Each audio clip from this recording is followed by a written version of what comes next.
شروع کرتا ہوں اللہ کے نام سے جو بڑا مہربان نہایت رحم والا ہے۔ اے ایمان والو، اللہ تعالیٰ نے جو پاکیزہ چیزیں تمہارے واسطے حلال کی ہیں ان کو حرام مت کرو اور حد سے آگے مت نکلو۔ بے شک اللہ تعالیٰ حد سے نکلنے والوں کو پسند نہیں کرتا۔ اللہ تعالیٰ نے جو چیزیں تم کو دی ان میں سے حلال چیزیں کھاؤ۔ اللہ تعالیٰ سے ڈرو جس پر تم ایمان رکھتے ہو۔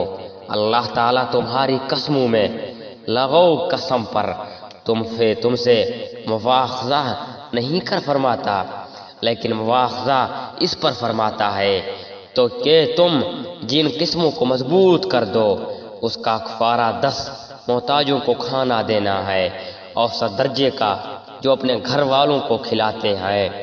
ان کو کپڑا دینا یا ایک غلام یا لونڈی کو آزاد کرنا ہے، اور جس کو مقررہ نہ ہو تو 3 دن کے روزے رکھے۔ یہ تمہاری قسموں کا کفارہ ہے جبکہ تم کھا لو اور اپنی قسموں کا خیال رکھو۔ اسی طرح اللہ تعالیٰ تمہارے واسطے اپنے احکام بیان فرماتا ہے تاکہ تم شکر کرو۔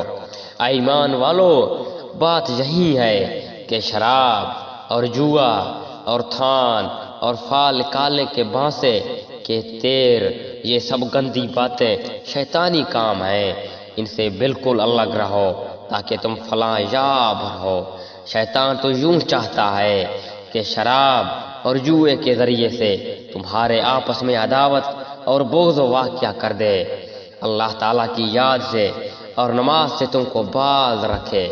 اب بھی باز آ جاؤ، تم اللہ تعالیٰ کی اطاعت کرتے رہو، رسول کی اطاعت کرتے رہو، احتیاط رکھو۔ اگر اعراض کرو گے تو یہ جان رکھو کہ ہمارے رسول کے ذمے صرف صاف صاف پہنچا دینا ہے۔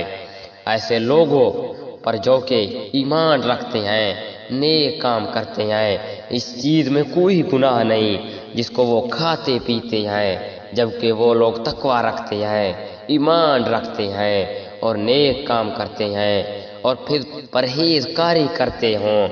ایمان رکھتے ہوں، پھر پرہیزکاری کرتے ہوں اور خوب نیک عمل کرتے ہوں۔